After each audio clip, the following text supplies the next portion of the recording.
హరే కృష్ణ. అందరికీ కూడా మన భాగవతామృతం కార్యక్రమానికి స్వాగతం అండి. కార్యక్రమం మొదలు పెట్టుకునే ముందు ప్రార్థనలు చేద్దాము. ఓం నమో భగవతే వాసుదేవాయ. ఓం నమో భగవతే వాసుదేవాయ.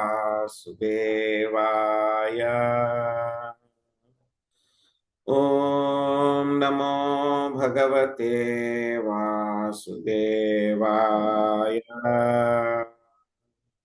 నారాయణం నమస్కృత్య నరం చైవ నరోత్తమం దేవీం సరస్వతిం వ్యాసం తదో జయముదీరయేత్. శృణ్వతాం సకదా కృష్ణ పుణ్యశ్రవణ కీర్తన హృదయంతస్థో హి అభద్రాణి విధునోతి సురసతాం. నష్టప్రాయేషు అభద్రేషు నిత్యం భాగవత సేవయా భగవతే ఉత్తమ శ్లోకే భక్తిర్భవతి నైష్టకే. ఓం అజ్ఞానతిమిరాంధస్య జ్ఞానాంజనాశలాకయా చక్షురున్మిళితం యేన తస్మై శ్రీ గురవే నమః. శ్రీ చైతన్యమనోభీష్టం స్థాపితం యేన భూతలే స్వయం రూపా కదా మహ్యం దదాతి స్వపదాంతికం. వందేహం శ్రీగురో శ్రీయుతాపదకమలం శ్రీగురున్ వైష్ణవాంశ్చ శ్రీరూపం సాగ్రజాతం సహగణా రఘునాథాన్వితం త్వాం సజీవం సాద్వైతం సావధూతం పరిజనా సహితం కృష్ణ చైతన్య దేవం శ్రీ రాధా కృష్ణ పాదాన్ సహగణా లలితా శ్రీ విశాఖాన్వితాంశ్చ. ఏ కృష్ణ కరుణా సింధో దీనబంధో జగత్పతే గోపేశా గోపికా కాంతా రాధా కాంతా నమోస్తుతే. తప్త కాంచన గౌరాంగీ రాధే వృందావనేశ్వరి వృషాభానుసుతే దేవి ప్రణమామి హరిప్రియే. వాంఛాకల్పతరుభ్యశ్చ కృపా సింధుభ్య ఏవ చ పతితానాం పావనేభ్యో వైష్ణవేభ్యో నమో నమః. జయ శ్రీ కృష్ణ చైతన్య ప్రభు నిత్యానంద శ్రీ అద్వైత గదాధర శ్రీవాసాది గౌర భక్త వృంద. హరే కృష్ణ కృష్ణ కృష్ణ హరే హరే హరే రామ రామ రామ హరే హరే.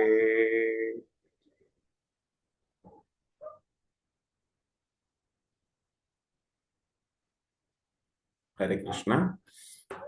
ఈరోజు మనము శ్రీమద్ భాగవతము దశమ స్కందంలో మనం ఈరోజు 10వ అధ్యాయంలో 10వ శ్లోకం నుంచి మనము 10. దశమ స్కందము 10వ అధ్యాయము 10వ శ్లోకం.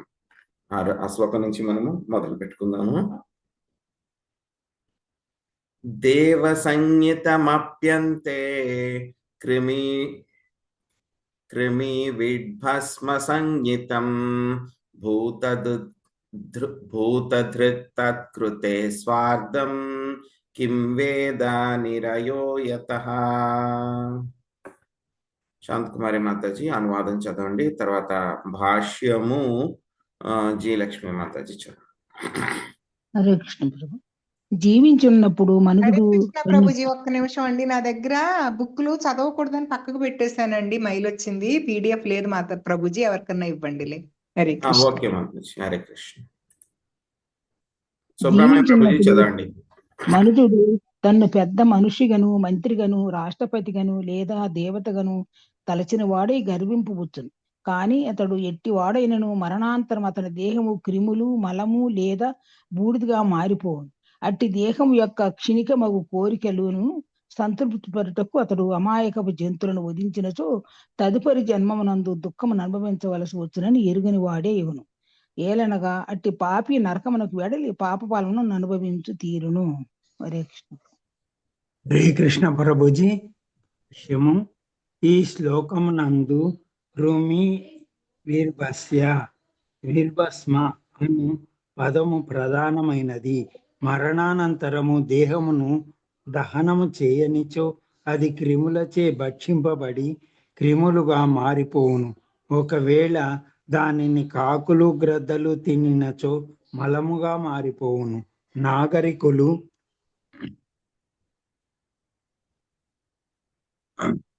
మృతదేహమును దహనము చేయుదురు, అప్పుడు అది బూడిదగా మార్పును. భస్మ సంగీతం. దేహము క్రిములుగాను మలముగాను లేదా బూడిదగాను మారనున్నప్పటికీ మూర్ఖులు దానిని పోషించుటకై పాపవర్తనులగుదురు. ఇది నిక్కముగా శోచనీయము. మానవ జన్మము వాస్తవమునకు ఆధ్యాత్మిక విలువలకు సంబంధించిన జ్ఞానమును బడయుటకే జీవస్య తత్వ జిజ్ఞాస ఉద్దేశింపబడినది. కనుక మనుజుడు ప్రామాణిక గురుదేవుని ఆశ్రయించవలెను. తస్మాత్ గురుం ప్రపద్యేతి. గురుదేవుని తప్పక ఆశ్రయించవలసి ఉన్నది. గురువు ఎవరు? శాబ్దే పరే వ విష్ణాతం. భాగవతము 11.3.21. దివ్య జ్ఞానపూర్ణుడైన మహనీయుడే గురుదేవుడు. అట్టి గురుదేవుని ఆశ్రయించినంత వరకు మనుజుడు అజ్ఞానముననే నిలిచి యుండును. ఆశ్రయించనంత వరకు మనుజుడు అజ్ఞానముననే నిలిచియుండును. ఆచార్యవాన్ పురుషో వేద. చాంద్యోగోపనిషత్తు 6.14.2. ఆచార్యుని చే నియంత్రించబడి ఆచార్యవాసుడైనప్పుడే మనుజుడు జీవితమును గూర్చిన పూర్ణ జ్ఞానమును కలవాడగును. కాని రజస్తమో గుణయుతుడైనప్పుడు దేనిని అతడు పట్టించుకొనడు. కేవలము మూర్ఖ పశువు వలె వర్తించుచు అతడు జీవితమును సంకటమునకు గురి చేసి దుఃఖ పరంపర వరకు లోనగును. మృత్యు సంసార వర్త్మని నతే విదు స్వార్థగతిం ఈ విష్ణు. భాగవతము 7.5.31. అట్టి మూర్ఖుడు దేహమునందున్న తనను ఏ విధముగా ఉద్ధరించుకొనవలెనో ఎరుగడు. దానికి బదులు అతడు పాపకర్మరతుడై నరకమున కూలును. హరే కృష్ణ ప్రభుజీ. హరే కృష్ణ. సో ఈ యొక్క అధ్యాయం పేరు యమ తాళార్జున భంజనము అనేటువంటి యొక్క అధ్యాయము. సో చాలాసార్లు మనము యొక్క దామోదర లీల జరిగినప్పుడు మనము ఏ విధంగా కృష్ణుడు ఆ యొక్క యమతాళార్జున వృక్షముల మధ్యలోకి వెళ్ళారు. వెళ్ళిన తర్వాత 2 వృక్షాలు కూడా పడిపోయిన తర్వాత ఏమైంది, ఆ వృక్షాల్లోంచి ఈ యొక్క మణిగ్రీవ నలకుబేర ఇద్దరు కూడా బయటకు వస్తారు అని చెప్పి మనం చెప్పుకున్నాం. సో అసలు వాళ్ళకి శాపం వచ్చింది, ఆ శాప విమోచనం అయింది. వాళ్ళిద్దరు కూడాను కృష్ణుడికి ప్రదక్షిణం చేసి మళ్ళీ వాళ్ళు వెళ్ళిపోతారు, వాళ్ళకి భక్తి దొరికింది అని చెప్పేసి మనము చదువుకున్నాం మనం. సో మనందరం కూడా ఇంతకుముందు అధ్యాయంలో మనము తెలుసుకున్నాం మనం. సో అంతేకాకుండా మనం దామోదరాష్టకంలో చదువుకుంటాం. సో వాళ్ళిద్దరికి కూడా చక్కగా భక్తి వచ్చింది అని చెప్పి. ఇంకా ఎంత అదృష్టం వచ్చింది వాళ్ళందరికీ అని అంటే కనుక ఆ 2 వృక్షాల్లో ఉన్నటువంటి యమతాళార్జున వృక్షాల్లో ఉన్నటువంటి మణిగ్రీవ నలకుబేర వాళ్ళిద్దరికీ కూడా కృష్ణుడి యొక్క బాల్య లీలలంతా కూడా చూసేటువంటి అదృష్టం వచ్చింది వాళ్ళకి.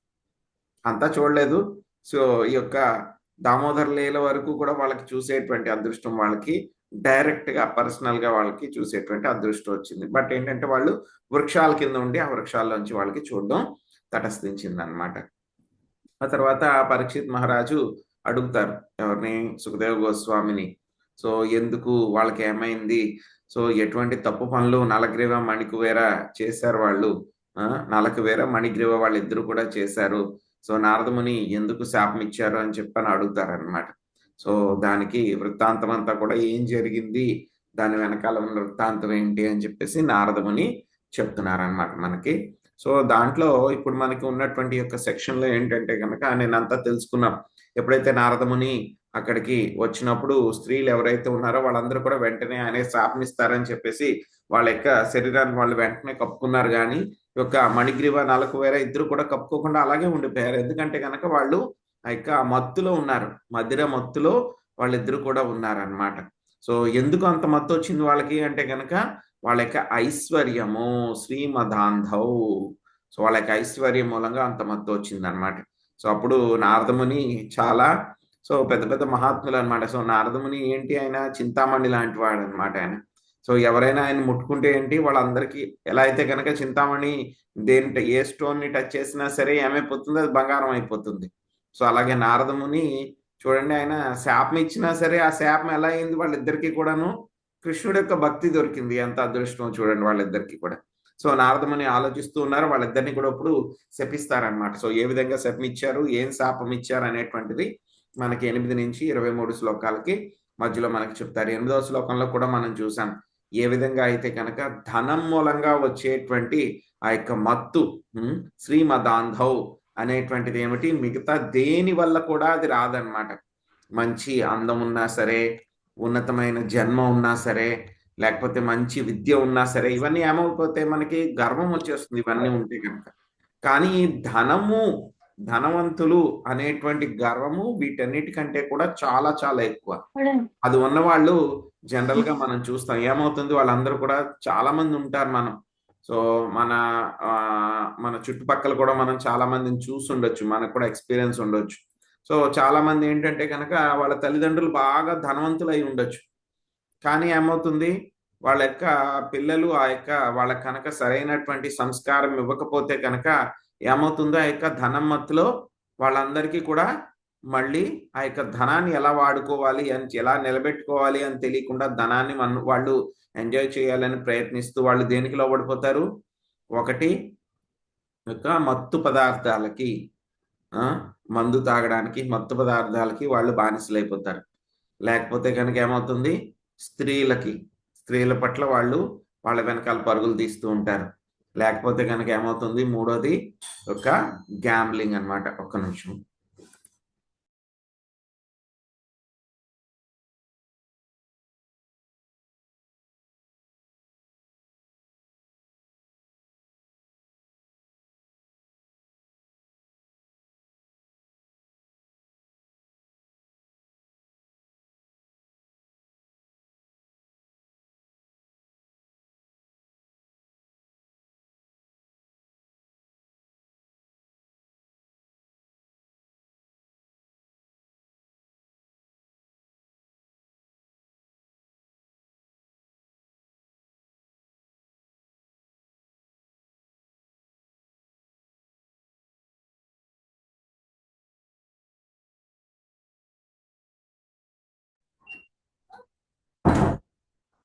సో చాలా మంది మనం చూస్తాం అన్నమాట. యొక్క ధనము ఎప్పుడైతే కనుక వాళ్ళకి మధ్యలోంచి ఉన్నా, లేకపోతే కనుక మొదటి నుంచి కూడా వాళ్ళకి ధనం ఉంటే కనుక ఏం చేస్తారు, వాళ్ళు ఈ 3 విషయాలకి కూడా వాళ్ళు లోబడిపోతారనమాట.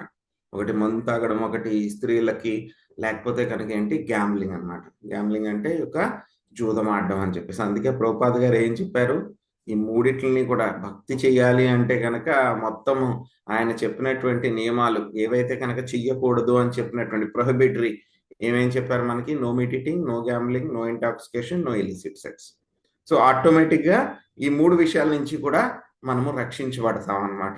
సో తర్వాత నారదముని 9వ శ్లోకంలో చెప్తున్నారు, ఏం చెప్తున్నారు, యొక్క జంతువుల పట్ల మనము యొక్క హింస అనేటువంటిది చేయకూడదు, చేస్తే కనుక ఏమవుతుంది అని చెప్పేసి దాని గురించి చెప్తారనమాట. సో ఈ శ్లోకంలో ఏం చెప్తున్నారు మనకి అంటే కనుక, ఎవరైతే కనుక జంతువుల పట్ల హింస చేస్తూ ఉన్నారో వాళ్ళు ఎంతటి గొప్ప వాళ్ళైనా సరే, వాళ్ళు గొప్ప వాళ్ళ కింద వాళ్ళు గర్వపడచ్చు.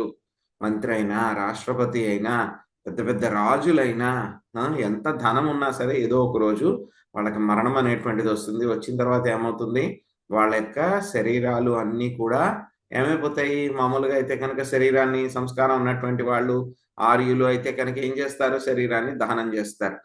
సో దహనం చేస్తే ఏమైపోతుంది, బూడిదైపోతుంది.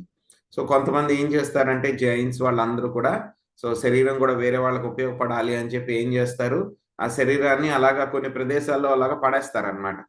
పడేస్తే ఆ రాబందులు అలాంటివి ఉంటాయి కొన్ని, అవి వచ్చి ఆ శరీరాన్ని తింటాయి అన్నమాట. ఆ తర్వాత రాబందులు తిన్న తర్వాత కొన్ని క్రిములు అవన్నీ కూడా వచ్చేసి ఆ శరీరాన్ని తింటాయి.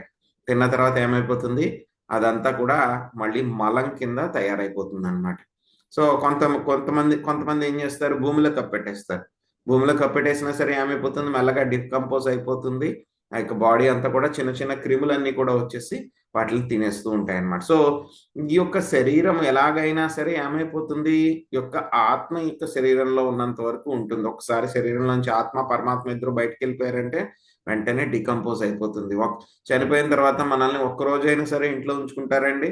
ఒక రాత్రి అయినా ఉంచుకుంటారా? ఉంచుకోరు. వెంటనే బయటకు పంపించేస్తారు. ఎవరో దూరంలో ఉన్నవాళ్ళు, ఎవరో అమెరికాలో ఉన్న వాళ్ళు వస్తున్నారు, వాళ్ళు చూడాలి శరీరాన్ని, చివరి చూపు అంటే కనుక ఏదో 1-2 రోజులు ఉంచుతారు. మహా అయితే ఒక్కరోజు 2 రోజులు. సో ఒక రాత్రి, ఎక్కువ అంటే కనుక ఒక రాత్రి ఉంచుతారు.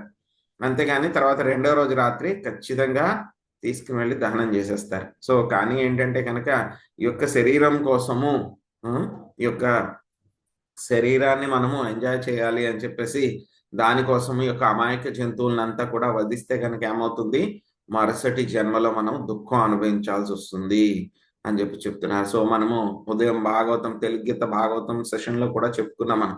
సో నారదముని ఏం చేశారు, ప్రాచీన భరికి ఇటువంటి కర్మకాండాలన్నీ చేస్తూ ఉన్నప్పుడు ఏవైతే కనుక యజ్ఞాలన్నీ కూడా సక్సెస్ అవ్వలేదో, ఫెయిల్ అయినాయో యజ్ఞాలన్నీ కూడా, అప్పుడేమవుతుంది, ఆ జంతువులకి కొత్త మానవ శరీరం రాకపోతే కనుక అవన్నీ కూడా ఏంటి, నారదముని తన యొక్క శక్తితోటి అవన్నీ కూడా చూపించారు. అవన్నీ కూడా ఆకాశంలో చూడు నీకోసం ఇవన్నీ కూడా వెయిట్ చేస్తున్నాయి, ఎప్పుడు వస్తాడు ప్రాచీన బర్హి, వాడిని చంపు తిందాము అని చెప్పేసి అవన్నీ కూడా వెయిట్ చేస్తున్నాయని చెప్పారనమాట.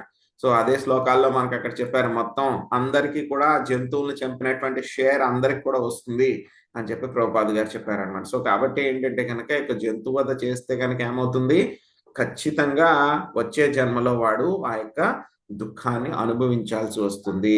వచ్చే జన్మలో దుఃఖం అనుభవించడమే కాకుండా ఇంటర్మీడియట్ గా వాడు నరకానికి వెళ్ళి అక్కడ ఆ యొక్క శిక్షను కూడా అనుభవించాల్సి వస్తుంది అనమాట. సో ఇవన్నీ కూడా మనకి ఎలా తెలుస్తాయి, ఇవి చేయకూడదు అని చెప్పి ఇవన్నీ కూడా ఎలా తెలుస్తాయి, మనకి యొక్క గురువు వలన ఇవన్నీ కూడా తెలుస్తాయి అన్నమాట. సో అందుకే గురువుకి అంతటి ప్రాముఖ్యత ఇవ్వడం జరిగింది అనమాట.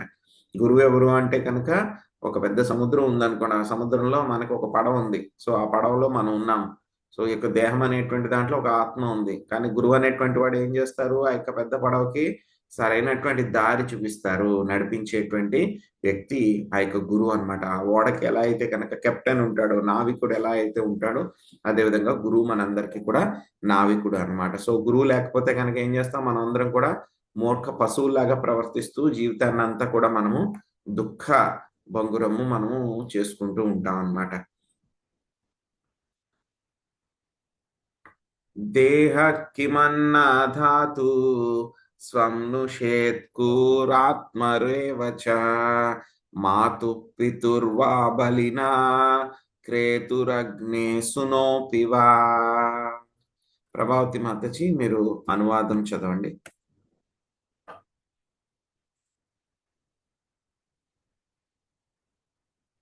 మ్యూట్లో ఉన్నారు మాతజీ.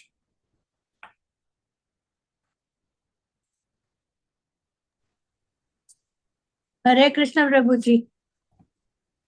జీవించి ఉన్నప్పుడు ఈ దేహం అన్నదాతదా, తనదా, తండ్రిదా, తల్లిదా, లేక మాతామోహనిదా?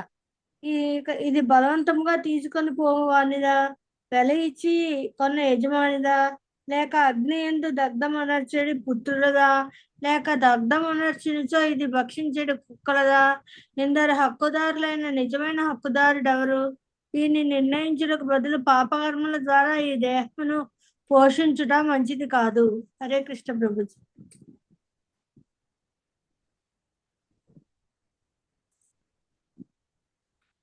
ఏవం సాధారణం దేహమవ్యక్తాక్ష ప్రభవాప్యయం కో విద్వానాత్మసాత్కృత్వా హంతి జంతూనృతే సతా. సునీత మాతజీ అనువాదం భాషించదండి.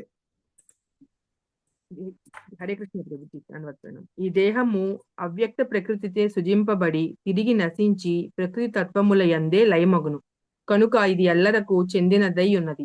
ఇట్టి పరిస్థితులలో మూర్ఖుడు తప్ప ఎవ్వడూ దీనిని తనదిగా పలుకుచు దేహ పోషణమునందు తన ప్రీత్యర్థము జంతువధ వంటి పాపకర్మలను చేయును. కేవలము మూర్ఖుడే అట్టి పాపకర్మలను చేయును. భాష్యం బై శ్రీల ప్రభుపాద్కి జై. నాస్తికులు ఆత్మ యొక్క అస్తిత్వమును విశ్వసింపరు. అయినను పరమ క్రూరుడు కానిదే ఎవడైనను జంతువుల నిందులకు అనవసరముగా వధించును. పదార్థ సమ్మేళనము వలననే ఈ దేహము ప్రకటమైనది. అది ఆది యందు ఏదీనూ లేదు. పిదప పదార్థ సమ్మేళనముచే ఇది వ్యక్తమైనది. తిరిగి ఆ పదార్థములు విడిపోయినంతటా దేహము అస్తిత్వమును కోల్పోవును. ఈ ప్రకారము అది ఆది యందు ఇది శూన్యముగా నుండి అంతమున శూన్యముగా నగును. అయినచో ఇది వ్యక్తముగా నున్నప్పుడు మనుజుడేల పాపకర్మలను నొనరింపవలెను. పరమ మూర్ఖుడే ఇట్టి కార్యమును చేయగలడు. హరే కృష్ణ ప్రభు. హరే కృష్ణ. సో నారద ముని యొక్క ప్రశ్నలని వేస్తున్నారు అన్నమాట. సో ఏం ప్రశ్నలు వేస్తున్నారు? సో ఇప్పుడే శరీరం మరణించిన తర్వాత ఏం జరుగుతుంది అని చెప్పడం జరిగింది. సో జీవించి ఉన్నప్పుడు ఈ యొక్క దేహము ఎవరిది? అన్నదాతదా, తల్లిదా, తనదా, మనదా ఈ యొక్క దేహము? లేకపోతే తండ్రిదా, తల్లిదా? ఇందులో ఎందుకంటే వాళ్ళే ఇచ్చారు. లేకపోతే కనుక మన యొక్క ముత్తాతలు వాళ్ళదా? లేకపోతే కనుక ఎవరైనా సరే మన బలవంతంగా తీసుకునేటువంటి వాళ్ళ? లేకపోతే కనుక చివరిలో అగ్నిలో దగ్ధమైపోతుంది కాబట్టి అగ్నిదా? లేకపోతే అగ్నిలో దగ్ధం చేసేటువంటి పుత్రులదా? లేకపోతే కనుక ఆ భక్షించేటువంటి ఆ యొక్క కుక్కలదా? లేకపోతే కనుక ఎవరిది యొక్క శరీరం అనేటువంటిది? సో దీన్ని నిర్ణయించడానికి బదులు పాపకర్మల ద్వారా దేహాన్ని పోషించుట మంచిది కాదు అని చెప్తున్నారు అన్నమాట. సో కాబట్టి ఏమవుతుంది, మనం చూస్తాం సృష్టి జరిగినప్పుడు కూడా మన యొక్క శరీరం ఏమవుతుంది, ఒకానొక పదార్థాల సమ్మేళనం వలన మొత్తము పంచభూతాలతోటి మన యొక్క స్థూల శరీరం అనేటువంటి తయారవుతుంది. ఆ తర్వాత మళ్ళీ సూక్ష్మ శరీరం ఉంటుంది దాంట్లోనూ. ఇవన్నీ కూడా ఒక చోటకొకటి ఇవన్నీ కూడా చేరుతాయి. చేరిన తర్వాత అందులో ఆత్మ వచ్చిన తర్వాతే చైతన్యం. ఆత్మ వచ్చిన తర్వాత ఏమొస్తుంది? చిత్, కాన్షియస్నెస్. చైతన్యం వచ్చిన తర్వాతే యొక్క శరీరంలో మూమెంట్ అనేది వస్తుంది. పరమాత్మ ఉన్నప్పుడే అవన్నీ కూడా జరుగుతూ ఉంటాయి. సో కాబట్టి ఇంతకుముందు యొక్క శరీరం ఎలా ఉంది? శూన్యంగా ఉంది. తర్వాత కొంతసేపు ఇది ఉంటుంది. ఆ తర్వాత మళ్ళీ ఆత్మ శరీరాన్ని విడిచి వెళ్ళిపోయినప్పుడు మొత్తం యొక్క పదార్థాలు ఏవైతే ఉన్నాయో అవన్నీ కూడా ఏమవుతాయి? మళ్ళీ స్ప్లిట్ అయిపోయి ఆ యొక్క పంచభూతాల్లోని ఇవన్నీ కలిసిపోతుంది. ఆ తర్వాత అంతా శూన్యమైపోతుంది. సో అటువంటి శరీరం కోసము మనం ఎందుకు పాపకర్మలు చేయాలి? పరమ మూర్ఖుడే ఇవన్నీ కూడా చేస్తూ ఉంటారు అని చెప్తున్నారు. అసత శ్రీమదాంధస్య దారిద్ర్యం పరమంజనం ఆత్మౌపమ్యేన భూతాని దరిద్ర పరమీక్షతే.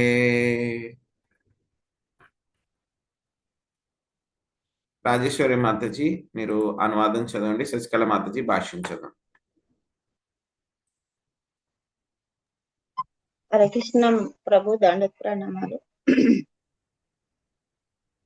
ధన గర్భితుడగు నాస్తికులైన మూర్ఖులు దూర్తలు యథార్థ దృష్టిని కలిగి ఉండజాలరు కనుక వారికి దారిద్ర్యమును కలిగించుటయే సరియైన అజానమై ఉన్నది. దానిచే వారు ఉన్నవి ఉన్నట్లుగా గాంచగలరు. దారిద్ర్యము అంతటి క్లేశకరమై దరిద్రుడు ఎరిగి ఉండును కనుక అతడు తనకున్నట్టి దుఃఖమయ స్థితిని ఇతరులకు కలిగింపవలనని వాంఛింపడు. హరే కృష్ణ. హరే కృష్ణ ప్రభుజీ ప్రణామాలు. భాష్యం. పూర్వము దారిద్ర్యము అనుభవించిన వ్యక్తి ధనమును గణించినచో చదువురాని వారి కొరకు విద్యాలయములను రోగుల కొరకు వైద్యశాలను ఏర్పరచుటువంటి పరహిత కార్యములను చేయుటకు తన సంపత్తులను వినియోగింపగోరుటను నేటికిని గాంచవచ్చును. ఈ సందర్భంన పునర్మూషికో భవ, తిరిగి ఎలుకవు కమ్ము అనడి ఉపదేశాత్మకమగు కథ ఒకటున్నది. ఒక ఎలుక బల్లిచే మిగుల పీడింపబడినదై సాధువు చెంతకేగి తన్ను పిల్లిగా మార్చమని అర్థించను. పిల్లిగా మారిన తర్వాత అది కుక్కచే పీడింపబడెను. కుక్కగా మారిన తర్వాత అది పులిచే పీడింపబడను. కానీ పులిగా మారిన పిదప అది సాధు మహాత్ముని తేరిపార చూడసాగాను. అప్పుడు ఆయన దానితో ఇప్పుడేమి కావాలను అని అడగగా అది నిన్ను తినగోరుదును అని బదులిచ్చాను. అప్పుడు సాధువు దాన్ని తిరిగి ఎలుకవు కమ్ము అని శపించెను. విశ్వమంతయు ఇదే తంతు కొనసాగుచున్నది. ప్రతి జీవుడు పైకి కిందకు తిరుగుచున్నాడు. ఒకప్పుడు ఎలుకగా మరొకప్పుడు పులిగా అతడు మారుచున్నాడు. ఈ విషయంలో శ్రీ చైతన్య మహాప్రభు ఇట్లు పలికిరి. బ్రహ్మాండ భ్రమితే కోన భాగ్యవాన్ జీవ గురుకృష్ణ ప్రసాదేపాయ భక్తి లతా బీజ చైతన్య చరితామృతం మధ్యలీల 19.151. ప్రకృతి నియమానుసారము జీవులు ఉన్నత పదమును చేరుచు పతితులగుచు పరిభ్రమించుచుందు. కానీ జీవుడు భాగ్యవంతుడైనచో సాధు మహాత్ముల సాంగత్యంచే భక్తిలతా బీజమును పొందినవాడి అతని జీవితము ధన్యమగును. నలకుబేర మణిగ్రీవులను దారిద్ర్యం ద్వారా భక్తి యోగ పదమునకు తీసుకొన రాగోరి నారదముని వారిని శపించారు. వైష్ణవుని అనుగ్రహము ఆ రీతిగా నుండును. వైష్ణవుని స్థితికి రానిదే ఎవ్వడను సజ్జనుడు కాజాలడు. హరావ భక్తస్య కుతో మహాద్గుణ భాగవతం 5.18.12. ఎంత కఠినంగా శిక్షించినప్పటికీ ఆ వైష్ణవుడెన్నడును సజ్జనుడు కాజాలడు. హరే కృష్ణ ప్రభుజీ, ధన్యవాదాలు. హరే కృష్ణ.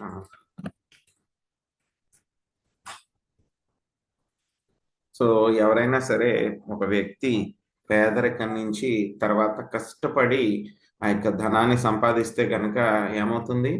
ఆ యొక్క వ్యక్తికి ఆ యొక్క ధనం యొక్క విలువ తెలుస్తుంది.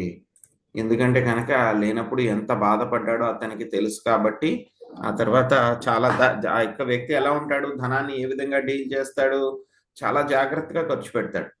సో ఖర్చు పెట్టడమే కాకుండా ఏం చేస్తాడు, ఆ యొక్క ధనాన్ని కూడా సరైనటువంటి పద్ధతిలో సరైనటువంటి విషయాలకి ఎలా ఖర్చు పెట్టాలి, ఎక్కడ దాచుకోవాలి, ఎక్కడ వృధా చేయకూడదు అనేటువంటి విషయాలన్నీ కూడా అతనికి తెలుస్తుంది అన్నమాట. కానీ ఎవరైనా ఒక వ్యక్తికి చిన్నప్పటి నుంచే వాడు ధనంలో పుట్టాడు అనుకోండి, సో వాడికి ధనం సంపాదించడం అనేటువంటి విలువ కూడా తెలియదు అనుకోండి.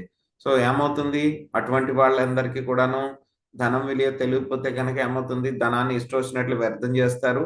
తల్లిదండ్రులు ఉన్నంత వరకు కూడా దాన్ని ఏదో నిలబెడతారు. ఆ తర్వాత తల్లిదండ్రులు అయిపోయిన తర్వాత వాళ్ళు ఏం చేస్తారు, ఆ యొక్క ధనాన్ని విచ్చలవిడిగా వ్యసనాలకి వాటికి కూడా ఖర్చు పెట్టేసి మొత్తం అంతా కూడా పోగొట్టుకుంటారు అన్నమాట. సో ఇలాంటి వాళ్ళ యొక్క ఎగ్జాంపుల్స్ మనం చాలా మంది చూసాం. సో అందుకనే ఏం చేయాలి, మనము యొక్క పిల్లలకి కూడా యొక్క ధనం యొక్క విలువ తెలియాలి. సో ధనాన్ని సంపాదించడంలో ఉన్నటువంటి కష్టం ఏమిటి, సాధక బాధకాలు ఏంటి అని చెప్పేసి వాళ్ళకి తెలియచేస్తే కనుక అప్పుడు వాళ్ళకి తెలుస్తుంది. కాబట్టి వాళ్ళ యొక్క ధనాన్ని సదుపయోగం చేయడానికి ప్రయత్నిస్తారనమాట. కానీ ఎవరైతే కనుక చిన్నప్పటి నుంచి యొక్క ధనగర్వం ఎక్కువైపోయినటువంటి నాస్తికులు, మూర్ఖులు ఎవరైతే ఉన్నారనుకోండి, వాళ్ళకి ఏముంటుంది, మరి వాళ్ళకి ఎలాగ మరి లెసన్ వాళ్ళు ఎలా తెలుసుకోగలుగుతారు అంటే కనుక వాళ్ళకి దారిద్ర్యాన్ని కలిగించడమే వాళ్ళకి ఆ యొక్క మందు, వాళ్ళకి ఆయింట్మెంట్ అదే అని చెప్పి చెప్తున్నారు. ఎప్పుడైతే కనుక ధనం లేనటువంటి వాడే ఆ ధనాన్ని సంపాదించడం ఎంత కష్టమో తెలుసు కాబట్టి సో మొత్తం అన్ని కూడా ఉన్నట్టుగా చూడగలుగుతాడు అనమాట. సో మనం కూడా చూస్తాం, కొన్ని సిటీస్లో ఉంటాయి, కొన్ని పట్టణాల్లో ఏముంటాయి, కొన్ని ఏరియాస్ ఉంటాయి బాగా. ఆ ఏరియాస్లో ఏంటి, బాగా పెద్ద పెద్ద బిల్డింగ్లు, పెద్ద పెద్ద అపార్ట్మెంట్లు, షాపింగ్ మాల్స్, రోడ్లన్నీ కూడా పెద్ద పెద్దగా ఉంటాయి. అన్ని చూడడానికి చాలా అందంగా ఉంటాయి, నీట్గా ఉంటాయి. ఆహా సూపర్ ఉంది, సిటీ బాగా డెవలప్ అయిపోయింది అని అనుకుంటాం మనం. కానీ అలాగే పక్కకు వెళ్తే కనుక ఇంకా కొన్ని ప్రదేశాలకు వెళ్తే ఇండస్ట్రియల్ ఏరియాస్ అలాంటివి ఉంటాయి. అక్కడికి వెళ్తే పాపం పేదవాళ్ళందరూ కూడా ఉంటారు. సో అక్కడ కనీసం రోడ్లు సరిగ్గా ఉండవు, కరెంట్ సరిగ్గా ఉండదు. ఆ తర్వాత వాళ్ళు ఏదో చిన్న చిన్న ఇరుకిరుకిళ్ళల్లో ఉంటారు, గాలి కూడా సరిగ్గా రాదు. అటువంటి పరిస్థితుల్లో వాళ్ళందరూ కూడా జీవిస్తూ ఉంటారన్నమాట. సో ఎవరైనా వ్యక్తి చిన్నప్పటి నుంచి కూడా ఆ యొక్క ధనవంతులు ఉండే ప్రదేశంలోనే ఉన్నాడు అనుకోండి, సో వాడికి ఏమవుతుంది, ధనవంతులు ఉన్న ప్రదేశంలోనే ఉంటే ఏమవుతుంది, సో వాడికి అదే బాగుంటుంది, అదే అనుకుంటాడు, మొత్తం అంతా అలాగే ఉంటుంది అని అనుకుంటాడు. కానీ వాడిని తీసుకొచ్చి ఒకసారి ఇటువంటి ప్రదేశాల్లో చూపిస్తే కనుక వాడికి అర్థమవుతుంది, ఓ ఇలాంటివి కూడా ఉంటాయా, సో మనం ఇంకా చాలా మంచి సిచ్యువేషన్లో ఉన్నాము అని చెప్పి తెలుస్తుంది అనమాట. సో అలాగే ఇటువంటి ధన గర్వం ఉన్నటువంటి వాళ్ళకి ఏంటి, వాళ్ళకి ఆయింట్మెంట్, వాళ్ళకి ఏంటంటే కనుక ఈ యొక్క పేదరికం అనేటువంటిదే వాళ్ళకి ఆయింట్మెంట్ అన్నమాట. సో ఇక్కడ ప్రభుపాద్ గారు ఒక స్టోరీ చెప్పారు ఇక్కడ. సో మనందరికీ కూడా తెలుసు. సో ఏ విధంగా ఒక మహాత్ముడు ఒక ఎలకను పెళ్లి చేస్తారు, పెళ్లి నుంచి మళ్ళీ పులింగ్ చేస్తారు. సో పులింగ్ చేసిన తర్వాత మళ్ళీ ఏమవుతుంది, అది ఆయన్నే తినాలి అని అనుకుంటే కనుక మళ్ళీ ఆయన నువ్వు ఎలకవైపో అని చెప్పని శపిస్తారనమాట. సో కాబట్టి మనం అందరం కూడా ఏం చేస్తున్నాము, రకరకాల శరీరాలు తీసుకుంటూ 84 లక్షల జీవరాశుల శరీరాలు తీసుకుంటూ ఒక్కొక్కసారి కుక్క, ఒక్కొక్కసారి పిల్లి, ఒక్కొక్కసారి పంది, ఒక్కొక్కసారి చెట్టు, రకరకాల జన్మలు తీసుకుంటూ తిరుగుతూ ఉన్నాం. ఇది బాగుందేమో, ఇది బాగుందేమో, ఇది బాగుందేమో అని చెప్పి తిరుగుతూ ఉన్నాం. కానీ ఏది బాగోదు. ఎందుకంటే కనుక ఏంటి, ఒక భౌతిక ప్రపంచం అనేటువంటిది దుఃఖాలయం, అశాశ్వతం. సో కాబట్టి ఇక్కడ ఎక్కడ కూడా మనకి బాగుంది అని అనిపించదు. బాగుంది అని అనిపించిందంటే కనుక వెంటనే ఏముంటుంది, ఇంకోటి రెడీ అయిపోతుంది అనమాట. కష్టం ఏదో ఒకటి మనకి రావడానికి రెడీ అయిపోతుంది అనమాట. సో కాబట్టి ఏమిటి, యొక్క జీవుడంతా కూడా ఏం చేస్తున్నాడు, పైకి కిందకి అంతా కూడా తిరుగుతూ ఉన్నాడు. సో ఎప్పుడో ఒకసారి గురువు లేకపోతే కనుక కృష్ణుడి యొక్క దయ వలన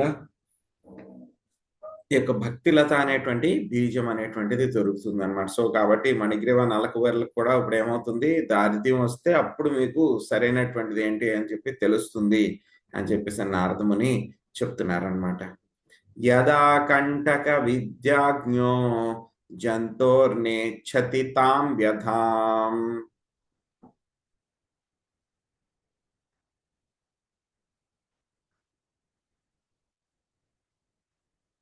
హరే కృష్ణ ప్రభుజీ, మాతాజీ సునీత మాతాజీ 14th శ్లోక పెట్టారంటండి.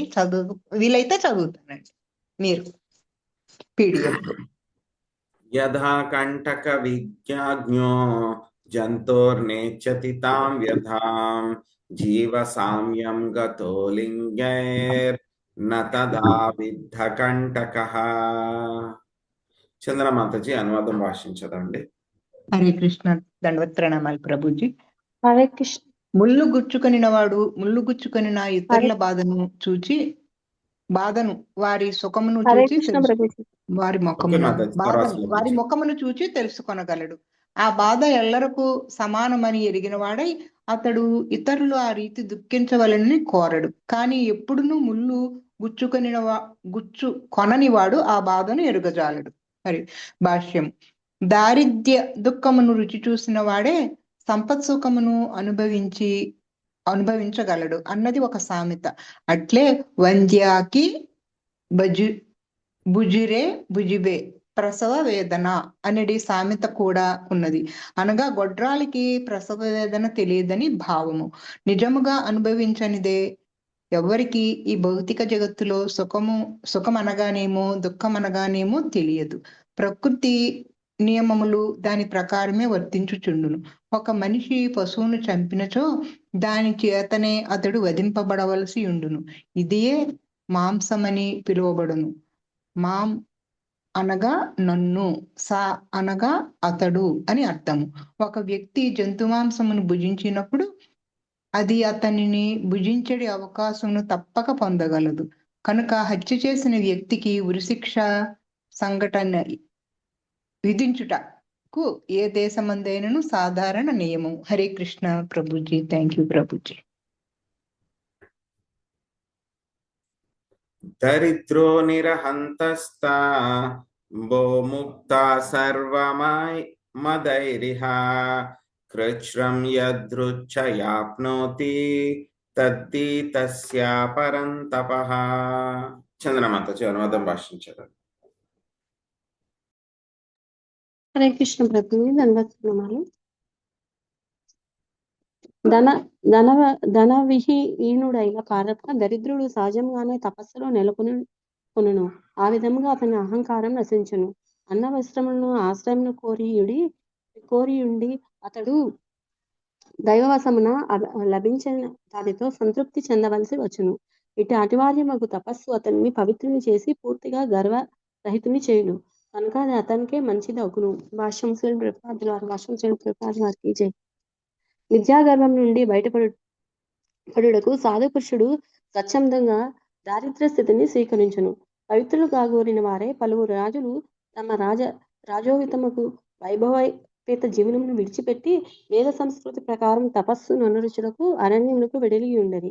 కానీ ఎవడైనా అట్టి తపస్సును స్వచ్ఛందంగా స్వీకరించి జాలనిచో దారిద్ర్య స్థితికి గురి వేయబడును. అప్పుడు సహజంగానే అతడు అటు తపస్సును చేయవలసి వచ్చును. తపస్సు మనుజుని భౌతిక పరిస్థితుల నుండి ముక్తుని చేయును కనుక అది ఎల్లరకు మంచిది.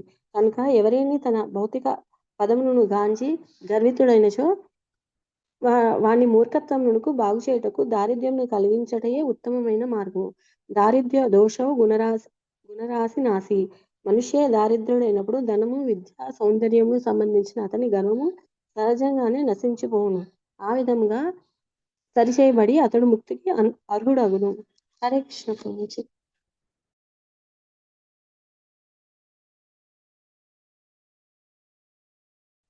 సో మనకి ఎప్పుడైనా ఒక ముళ్ళు గుచ్చుకుంది అనుకోండి, అప్పుడు మనకి అర్థం అవుతుంది అనమాట. సో ముళ్ళు గుచ్చుకుంటే కనుక ఎంత బాధ వస్తుంది. తెలుగులో కూడా ఒక సామెత ఉంటుంది కదా, మోసేవాడికి తెలుస్తుంది కావిడి బరువు అని చెప్పి ఒక సామెత ఉంది అన్నమాట. సో అలాగా ఎప్పుడైనా సరే మనము ఆ కష్టంలోంచి వెళ్తే కనుక దాంట్లో ఎంత కష్టం అనేటువంటిది మనకి తెలుస్తుంది అనమాట. సో పక్క నుంచి చూసినా సరే మనకంతా ఒక్కొక్కసారి తెలియకపోవచ్చు. పక్క నుంచి చూస్తే కనుక అబ్బా వీడు ఇంత కష్టపడుతున్నాను కొంచెం తెలుస్తుంది. కానీ ఎప్పుడైతే కనుక మనం స్వయంగా ఆ బాధను అనుభవిస్తామో అప్పుడు మనకు అది పూర్తిగా అర్థమవుతుంది అనమాట.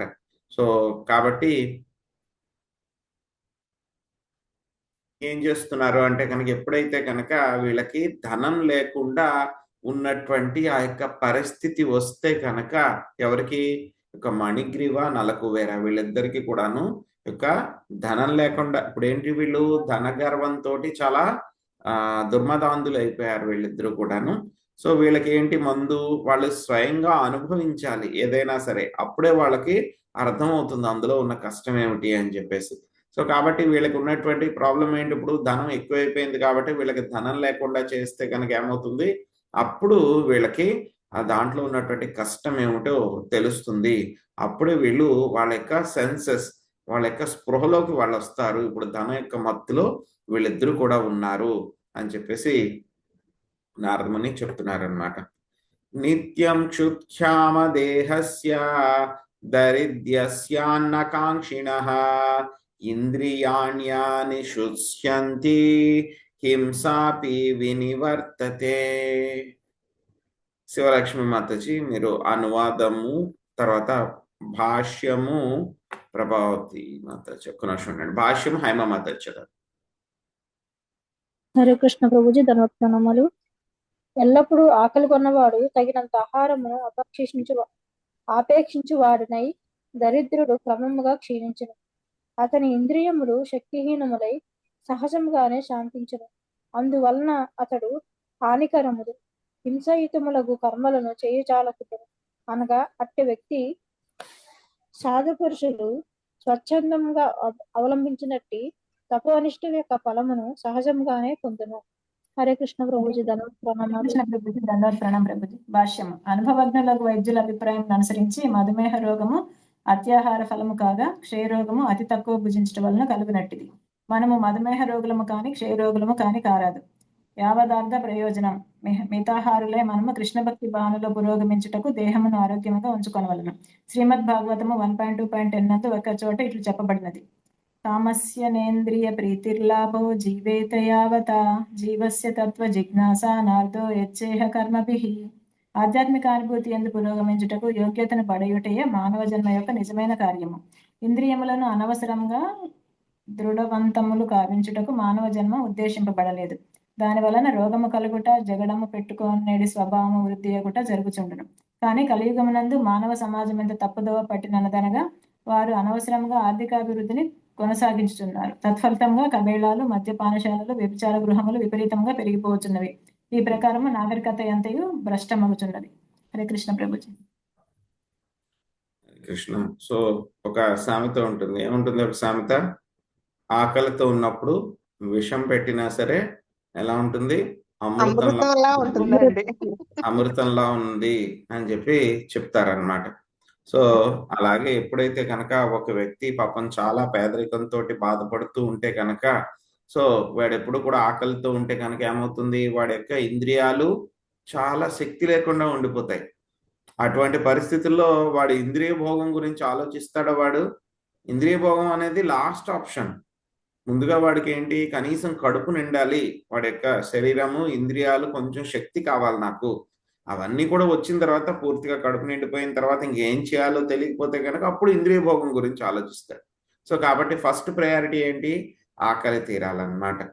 సో కాబట్టి అటువంటి పరిస్థితుల్లో చాలా పేదవాడి కింద ఉన్నప్పుడు ఏమవుతుంది, ఆ యొక్క వేరే పనులన్నీ కూడా చేస్తారా? హింసా కార్యక్రమాలు లేకపోతే హానికరమైనటువంటి పనులు ఇవన్నీ కూడా చేస్తారా? ఏమీ చేయరు. సో కాబట్టి ఇక్కడ ఏం చెప్తున్నారు, ఇక్కడ మనం ఏంటంటే కనుక మన యొక్క ఇంద్రియాలని మనం ఎలా ఉంచుకోవాలి, చక్కగా పని చేసేలాగా ఉంచుకోవాలి.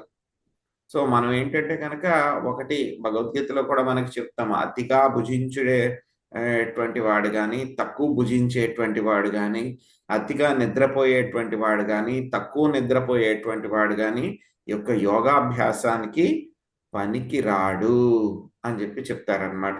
సో అదేవిధంగా ఏం చేయాలి, మనము ఎక్కువ తిన్నాం అనుకోండి ఏమవుతుంది, మనకి ఇక షుగర్ వస్తుంది.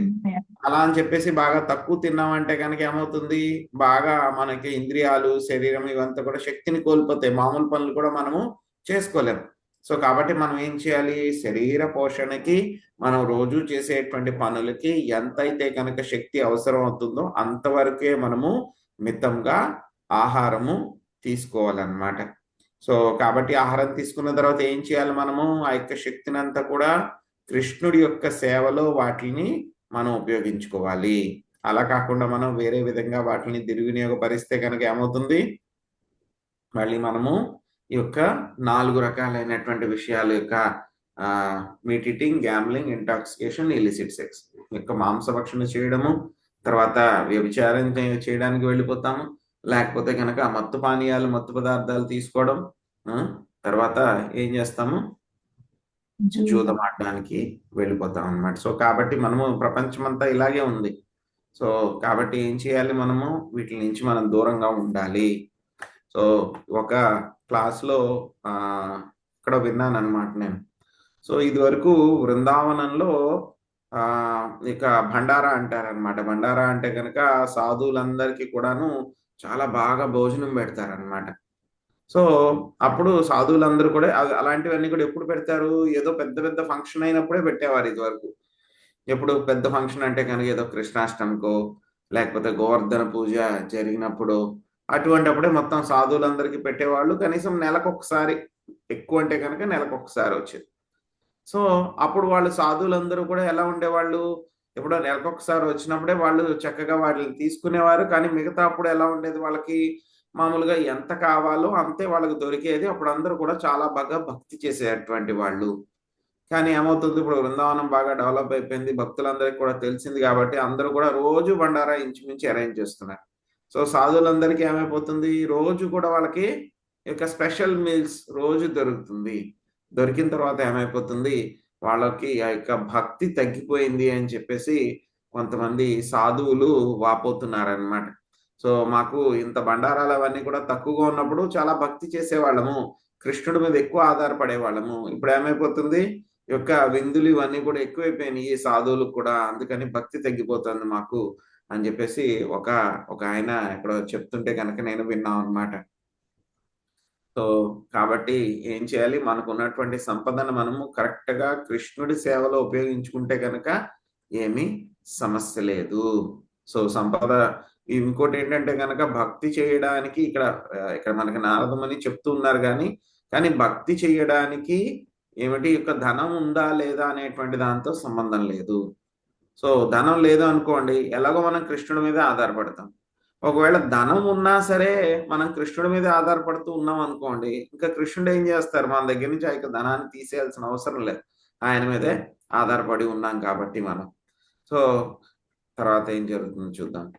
దరిద్ర్యస్యైవ యుజ్యంతే సాధవ సమదర్శినః సద్విక్షిణోతి తం తర్షం తత ఆరాద్విశుద్ధ్యతి. సుభరత్నం మాతజీ మీరు అనువాదం చదవండి. అనువాదము ఒక్క నిమిషం. పద్మిని మాతజీ భాష్యం చదవండి. హరే కృష్ణ ప్రభుజీ. సాధు పురుషులు దరిద్రులతో స్వేచ్ఛగా సాంగత్యము చేయగలరు, కానీ ధనికులతో కాదు. దరిద్రుడు సాధు సాంగత్యముచే శీఘ్రముగా భౌతిక వాంఛ విరక్తుడగును. అతని హృదయమునందలి కల్మషమంతయు ప్రక్షాళనమగును. హరే కృష్ణ. హరే కృష్ణ ప్రభుజీ. దండ ప్రణామములు. భాష్యము బై ప్రపాద వారికి జై. మాహద్విచలనం రుణాం గృహిణాం దీనచేతసాం అని భాగవతము 10వ స్కందములో 8వ అధ్యాయంలో 4వ శ్లోకం నందే చెప్పబడింది. కృష్ణ భక్తిని ఉపదేశించుటయే, ప్రచారము కావించడయే సాధు పురుషుని యొక్క, సన్యాసి యొక్క ఏకైక కార్యము. సాధువులు ధనికుడు దరిద్రుడు ఇరువురికి ఉపదేశము నొసగుగోరుదురు, కాని దరిద్రుడే ధనుకుని కన్నను అధికంగా ఆ ఉపదేశం వల్ల లాభం పొందును. సామాన్యుడు సాధువులను అతి శీఘ్రముగా ఆదరించి నమస్కారం కావించి వారి సన్నిధిలో లాభం పడి యత్నించును. కాని ధనికుడు తన ఇంటిలోనికి ఎవరునూ రాకుండా ఒక పెద్ద కుక్కను కాపలా ఉంచి, పైగా కుక్క ఉన్నది జాగ్రత్త అని హెచ్చరికను వ్రేలాడదీను. ఆ విధంగా అతడు సాధు సాంగత్యమును చేజార్చుకొనును. సామాన్యుడు మాత్రము సాధు పురుషుల కొరకు ఇంటి తలుపులను తెరిచి ఉంచి ధనికుని కన్నను అధికంగా సాంగత్య ఫలమును బడియును. నారదముని తన పూర్వ జన్మమున బీదరాలకు దాసి యొక్క పుత్రుడైనను సాధు సాంగత్యము చేతనే తదనంతరము ఉన్నత జన్మ బడిసెను. ఇది అతని ప్రత్యక్షానుభవము. అందువలన అతడు ఇప్పుడు దరిద్రుని స్థితిని ధనికుని స్థితితో పోల్చుచున్నాడు. తథా ప్రసంగాన్మ వీరో సంవిదో భవంతి ఉత్కారణ రసాయన కథా తజ్జోషాన దశ్వ ప్రవర్గ వర్త్మన్ని శ్రద్ధారతిర్భక్తిరను క్రమిష్యతి. మనుజుడు సాధు సాంగత్య ఫలమును బడిచినచో వారి ఉపదేశములచే భౌతిక వాంఛ నుండి బయటపడగలడు. Krishna బహిర్ముఖ హాయ భోగవాంఛకరే నికటస్థ మాయాతారే ఝాపటియా ధరే. Hare Krishna Prabhuji. Thank you Prabhuji.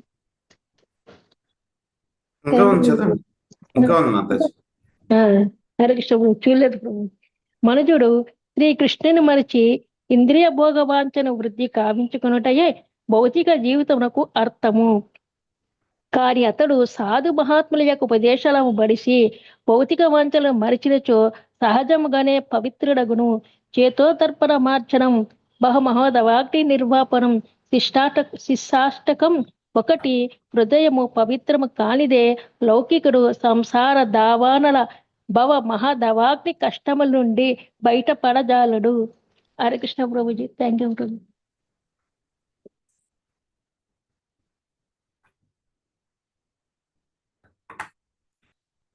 So ఇప్పుడే చెప్పుకున్నాం కదా మనం, యొక్క సాధు పురుషులందరూ కూడా ఏం చేస్తూ ఉంటారో వాళ్ళందరికీ కూడా కరుణ ఉంటుంది. వాళ్ళు ధనికుల పైన అదేవిధంగా పేదవాళ్ల పైన ఇద్దరికి కూడా వాళ్ళ యొక్క సాధువు అంటే కనుక ఏమిటి, సన్యాసి అంటే కనుక ఏమిటి, వాళ్ళ యొక్క పని ఏమిటి, ఎవరికి కలిసిన యారే దేకే తారే కహో కృష్ణ ఉపదేశ్. సో ఎక్కడికి వెళ్ళినా ఎవరికి కలిసినా సరే వాళ్ళ యొక్క పని ఏం చేయాలి, వాళ్ళు కృష్ణుడి యొక్క ఉపదేశాన్ని వాళ్ళందరికీ కూడా చెప్పాలన్నమాట. సాధువులందరూ కూడా ఏం చేస్తూ ఉంటారు, ధనికుడికి కూడా చెప్తారు, పేదవాళ్ళకి కూడా చెప్తారు. కానీ ఇక్కడ తేడా ఉందన్నమాట. ఏమిటి ఆ యొక్క తేడా? సో ఇప్పుడు ఏమవుతుంది, సో ఒక అగ్ని ఉందనుకోండి, సో ఆ మంటను, ఒక అగ్గిపుల్లను మనము వెలిగించి పాడేసాం. మనం ఒక తడిసిపోయిన చెక్క ఉంది, ఆ చెక్క మీద పాడేసాం అనుకోండి, వెంటనే వెలుగుతుందా? అది వెలగదు. అలా కాకుండా ఒక ఎండిగడ్డి కానీ ఎండిపోయిన ఆకులు కానీ ఉన్నాయనుకోండి, దాని మీద మనం అగ్గిపుల్లు వేసామంటే ఏమవుతుంది, వెంటనే అవి మంటని క్యాచ్ చేస్తాయి, వెంటనే పట్టేసుకుంటాయి. సో అలాగే యొక్క ఎవరైతే పేదవాళ్ళు ఉన్నారో, వాళ్ళు ఆల్రెడీ ఎంతో కష్టాల్లో ఉన్నారో, అటువంటి వాళ్ళకి ఎప్పుడైతే గనక యొక్క సాధువులు కృష్ణ భక్తి గురించి చెప్తే గనక వెంటనే ఏం చేస్తారు, వాళ్ళు దాన్ని టేకప్ చేసుకుంటారు. సో భగవద్గీతలో కూడా స్వామి చెప్పారు కదా, అర్ధాసురు జిజ్ఞాసి జ్ఞానీచ భారతర్షభ. సో ఎవరైతే కనుక ధనం కావాలని చెప్పి వాంఛించేటువంటి వాళ్ళు, ఆర్థో కష్టాల్లో ఉన్నటువంటి వాళ్ళు, అర్ధ ధనం కావాలనుకునేటువంటి వాళ్ళు, సో జిజ్ఞాసి కృష్ణుడి గురించి తెలుసుకోవాలి అని అనుకునేటువంటి వాళ్ళు, తర్వాత జ్ఞానులు కృష్ణుడి యొక్క జ్ఞానాన్ని తెలుసుకోవాలనుకునేటువంటి వాళ్ళు, వీళ్ళు నలుగురు కూడా ఎవరు మహాత్ములు, నా భక్తులు అవుతారు అని చెప్పి చెప్తారనమాట. సో ఎవరైతే కనుక సుఖభోగాల్లో ఉన్నారో, వాళ్ళకి కష్టాలు ఏమీ లేవు అంటే కనుక అటువంటి వాళ్ళకి ఎవరైనా సరే వీళ్ళ యొక్క జ్ఞానబోధ చేస్తే కనుక ఏమవుతుంది? వాళ్ళు ఒప్పుకుంటారా? ఒప్పుకోరు, వాళ్ళు భక్తి చేయరు. దుర్యోధనుడి దగ్గరికి కూడా వెళ్ళి స్వామి డైరెక్ట్ గా వెళ్ళి ఆ యొక్క పాండవుల యొక్క రాయబారి కింద స్వామి వెళ్ళడం జరిగింది. దుర్యోధనుడికి అంతా కూడా నచ్చ చెప్పారు ఆయన. అయినా సరే విన్నాడా దుర్యోధనుడు? వినలేదు. ఎందుకంటే కనుక ఆ యొక్క ఐశ్వర్యము, ఆ యొక్క పవర్ అనేటువంటి ఆ యొక్క మత్తులో ఉండిపోయాడు దుర్యోధనుడు. సో ఇంకా ఏం చేశాడు? ఆ యొక్క దుర్మదాంధుడైపోయి శ్రీకృష్ణ భగవానునే బంధించడానికి ప్రయత్నిస్తాడు. స్వామి అప్పుడు తన యొక్క పాక్షిక విశ్వరూపము చూపించడం జరుగుతుంది. అఫ్ కోర్స్ దుర్యోధనుడు, సకిలి వీళ్ళందరికీ కనపడలేదు, కానీ అక్కడ ఉన్నటువంటి భక్తులు ఎవరైతే ఉన్నారో వాళ్ళందరికీ కూడా ఆ యొక్క పాక్షిక విశ్వరూపం అనేటువంటి కనబడింది అనమాట. సో అలాగే కొంతమంది ధనికులు ఉంటారు, వాళ్ళు కూడా ఏంటంటే కనుక కొంతమంది కష్టాల్లో ఉంటారు. ధనం ఉంటుంది, బట్ చాలా కష్టాల్లో ఉంటారు. ఏవో ఒక ఆరోగ్య సమస్యలో, లేకపోతే కనుక వాళ్ళకి ఆ యొక్క వైవాహిక జీవితంలోనో, లేకపోతే కనుక వేరే వేరే సమస్యలు, ఏదో ఒక సమస్య వాళ్ళు ఉంటే కనుక అటువంటి వాళ్ళు కూడా కష్టాల్లో ఉన్నటువంటి వాళ్ళు ఏంటి, అక్కడ కష్టాలు అనేటువంటి కేటగిరీ, ఆర్థో కేటగిరీలో ఉంటారు కదా వాళ్ళు. ధనం కావాలనుకునేటువంటి వాళ్ళు, వీళ్ళిద్దరు కూడా ఏమవుతారు? ఎప్పుడైతే సాధువులు వచ్చి వాళ్ళకి కృష్ణ భక్తి చెప్తారో వాళ్ళందరూ కూడా దాన్ని వెంటనే టేకప్ చేస్తారనమాట, వెంటనే తీసుకుంటారనమాట. ఎప్పుడైతే కనుక యొక్క ధనం లేని వాడు వెంటనే యొక్క సాధువుల యొక్క సాంగత్యం, సాధు సంఘ సర్వసిద్ధి హోయ్, లవ మాత్ర సాధు సంఘ సర్వశాస్త్ర హోయ్. సో ఎప్పుడైతే కనుక కనీసం ఒక చిన్న సాంగత్యమైనా సరే, సాధువుల యొక్క సాంగత్యమైనా సరే తీసుకుంటే కనుక ఏమవుతుంది? వాళ్ళ యొక్క జీవితం ఏమవుతుంది? చాలా అస్పీషియస్, పరిపూర్ణం అయిపోతుంది. సో నారద బాలుడి కింద ఉన్నప్పుడు చూసాం, ఆ యొక్క భక్తి వేదాంతుల యొక్క సాంగత్యం ఆయన ఒక 6 నెలలు తీసుకుని వాళ్ళ యొక్క పర్మిషన్ తోటి ఆయన వాళ్ళ యొక్క ఉచ్చిష్టాన్ని తిన్న తర్వాత ఏమైపోయింది? ఆయన యొక్క శరీరంలో కూడాను ఆ యొక్క మొత్తం భక్తి యొక్క ఉన్నతమైనటువంటి లక్షణాలు, పంచసాత్విక వికారాలు అన్ని కూడా ఆయనకి రావడం జరిగింది. సో ఆ తర్వాత జన్మలో ఏమైపోయాడు ఆయన? నారద బాయ్ బ్రహ్మగారి యొక్క కుమారుడు అయిపోయారు. ద బెస్ట్ ఏమైపోయారు? పరమ వైష్ణవుడు అయిపోయారు ఆయన. ఇంకెలా తయారైనా చింతామణి కింద తయారైపోయారు. ఎవరి దగ్గరికి వెళ్ళినా, ఎవరికి ముట్టుకున్నా వాళ్ళందరూ భక్తులే. చూస్తాం, మనం భాగవతంలోనే చూస్తాం, ఎక్కువగా భక్తుల్ని ఎవరయ్యా చేసింది భాగవతంలో అని అంటే కనుక నారదముని. ఎవరితో మొదలు పెట్టారైనా? వ్యాసదేవుడితో మొదలు పెట్టారైనా. సో ఎంతమందినైనా భక్తుల్ని చేశారు. ధ్రువుణ్ణి చేశారు, ఆ తర్వాత మళ్ళీ ధ్రువ మహారాజుని చేశారు, ఆ తర్వాత ప్రహ్లాద్ మహారాజుని చేశారు ఆయన భక్తుడి కింద. ఇక్కడ మణిగ్రీవ నలకుబేర వీళ్ళిద్దరిని కూడా భక్తుల కింద చేశారు. తర్వాత మళ్ళీ ప్రచేతసిని చేశారు, ప్రాచీన బరిహిని చేశారు. ఆ తర్వాత మళ్ళీ దక్షుడి యొక్క 10,000 మంది కుమారులు వాళ్ళని చేశారు. మళ్ళీ వాళ్ళకి ఇంకొక సెట్, మళ్ళీ ఇంకో 1000 మంది కుమారులు, వాళ్ళందరినీ కూడా భక్తులు చేశారు. సో ఇంకా చూస్తే కనుక భాగవతంలో ఇంకా చూస్తాం, చాలా ఎపిసోడ్స్ మనకు వస్తాయన్నమాట. నిమి మహారాజుకి కూడా చెప్తారు ఆయన. తర్వాత మళ్ళీ ఆయన డైరెక్షన్స్ ఎవరికి ఇస్తారు? యుధిష్ఠిర్ మహారాజుకి కూడా ఇస్తారు. సో భాగవతంలో చూస్తే కనుక ఎక్కువ మంది భక్తి ఎవరిని చేశారు, ఎవరెక్కువ భక్తి అందరికీ కూడా డిస్ట్రిబ్యూట్ చేశారు అని అంటే కనుక ఎవరు? నారదముని చేశారు. తర్వాత మళ్ళీ నారదముని అడిగి జాడల్లో ప్రహ్లాద్ మహారాజు కూడా చేశారు. వాళ్ళ యొక్క ఫ్రెండ్స్ అందరినీ కూడా, రాక్షసులు అసురులు అయినా సరే వాళ్ళందరినీ కూడా ఏం చేశారు? భక్తులను చేసేసారు ఆయన. సో మళ్ళీ పృథు మహారాజు కూడా అదే విధంగా చేశారు. ఆయన యొక్క రాజ్యంలో ఉన్నటువంటి వాళ్ళందరినీ కూడా ఆయన భక్తులు చేశారు. సో ఇక్కడ భాగవతం ఏం చెప్తూ ఉంది? మీరు సాధువుల యొక్క సాంగత్యం తీసుకోండి, మీరు భక్తులు అవ్వండి, అయిన తర్వాత మీ సాంగత్యాన్ని వేరే వాళ్ళకి ఇవ్వండి, వాళ్ళని కూడా భక్తుల్ని చేయండి.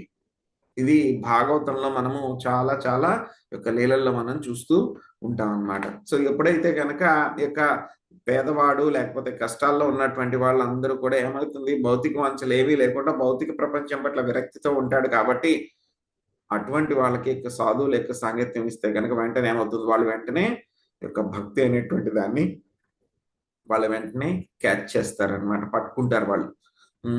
ఎలా అయితే కనుక గ్యాస్ లైటర్ని పెట్టి వెలిగిస్తే గ్యాస్ వెంటనే వెలుగుతుందో టక్మని వెలిగిపోతుంది. సో అలాగే కష్టాల్లో ఉన్నటువంటి వాళ్ళు, ధనం కావాల్సినటువంటి వాళ్ళకి కనుక ఎవరైనా వెళ్ళి ఇదిగోండి ఇలా భక్తి చేయండి అని చెప్తే కనుక వాళ్ళు వెంటనే క్యాచ్ చేసేస్తారు అనమాట. సో కానీ ఏమవుతుంది, క్యాచ్ చేయాలంటే కూడా వాళ్ళు ఏం చేయాలి, ముందుగా వినాలి. ఎలాగా?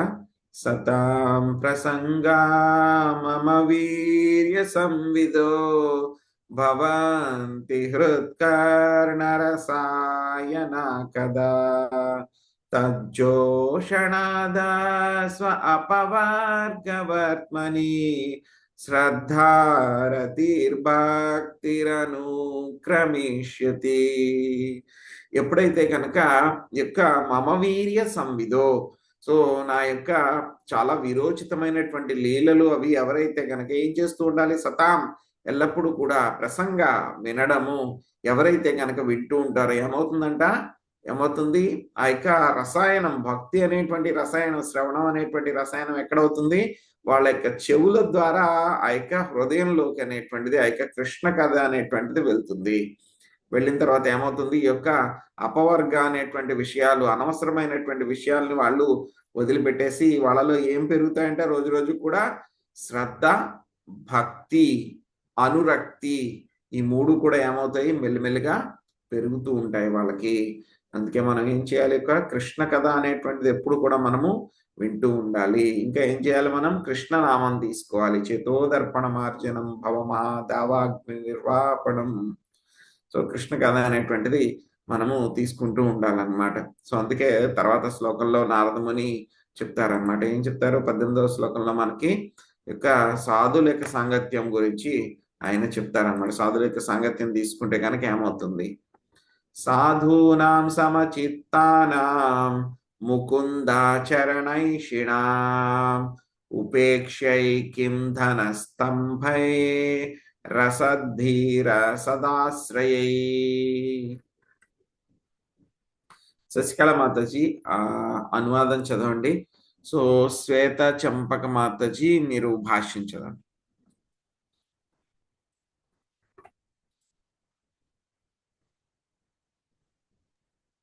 నన్న ప్రభుజీ. ఎస్ మాతాజీ మీరే.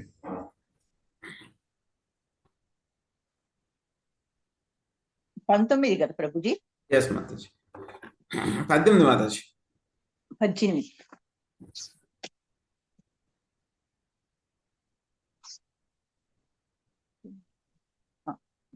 హరే కృష్ణ ప్రభుజీ. సాధు పురుషులు 24 గంటలు శ్రీకృష్ణుణ్ణి స్మరించుచుందురు, వారికి అన్యాభిలాషి ఉండదు. అయినచో మనుజులు ఇందులకు అట్టి మహోన్నత వ్యక్తుల యొక్క సాంగత్యమును నిర్లక్ష్యపరిచి ధన గర్వితులకు అవక్తులను ఆశ్రయించి ఆ లౌకికుల సాంగత్యమునకై యత్నింతురు. హరే కృష్ణ ప్రభుజీ. అంతేనా? ధన్యవాదాలు ప్రభుజీ. హరే కృష్ణ. హరే కృష్ణ ప్రభుజీ. ధన్యవాద ప్రణాం. భాష్యము. శ్రీకృష్ణ భగవానుని అనన్య భక్తిలో నెలకొనిన వాడే భజతే మాం అనన్య భక్ సాధువు. తితిక్షవ కరుణాకాః సుహృద సర్వదేహినం అజాత శత్రవ శాంతః సాధవా సాధుభూషణాః. ఓర్పు, కరుణ, సర్వజీవుల స్నేహము అనునవి సాధువు యొక్క లక్షణములు. అతడు అజాత శత్రువు, శాంతుడు, శాస్త్రానుసారము వర్తించువాడు అయ్యుండును. అతని గుణములన్నీను ఉదాత్తములు. భాగవతం 3.25.21. సాధువు ఎల్లరకు మిత్రుడై ఉండును, సుహృద సర్వదేహినం. అయినచో ఎందుకు ధనికులు సాధువులతో సాంగత్యం నెరుపుటకు బదులు ఆధ్యాత్మిక జీవనం ముకులుగా ఇతర ధనికుల సాంగత్యం కాలమున వ్యర్థపరచుచున్నారు. ధనికుడు, దరిద్రుడు ఇరువురును సమానంగా కృష్ణ చైతన్యోద్యమము ద్వారా లాభమును పొందవచ్చును. ఎల్లరూ ఆ విధముగా చేయవలెనని ఇచ్చట ఉపదేశింపబడినది. కృష్ణ భక్తుల సాంగత్యము తప్పించుకొనుట వలన ఎటువంటి లాభము లేదు. ఈ విషయం శ్రీల నరోత్తమ దాస్ ఠాకురులు ఇట్లు పలికిరి. సత్సంగ చాడికైను అసతే విలాస తే కారణ లాగిలయే కర్మ బంధ పాన్స. సాధు సాంగత్యమును, కృష్ణ భక్తుల సాంగత్యమును విడనాడి ఇంద్రియ భోగ ప్రాప్తికై ధనమును కూడబెట్టు లౌకికులతో సాంగత్యమును నెరిపినచో జీవితము వ్యర్థమగును. అసత్ అను పదము అవైష్ణవుని కృష్ణ భక్తి విముఖుడు సూచించగా సత్ అన్న పదము వైష్ణవుని కృష్ణ భక్తుడు సూచించును. మనుజుడు సదా వైష్ణవ సాంగత్యమును కోరవలెను గాని అవైష్ణవులతో కలిసి జీవితమును పాడు చేసుకొనరాదు. వైష్ణవునికి అవైష్ణవునికి భేదము భగవద్గీత 7.15 యందు ఇట్లు చక్కగా చెప్పబడినది. నమాం దుష్కృతో యునో మూఢః ప్రపద్యంతే నరాధమః మాయయా ప్రహృత జ్ఞాన అసురం భావమాశ్రితః.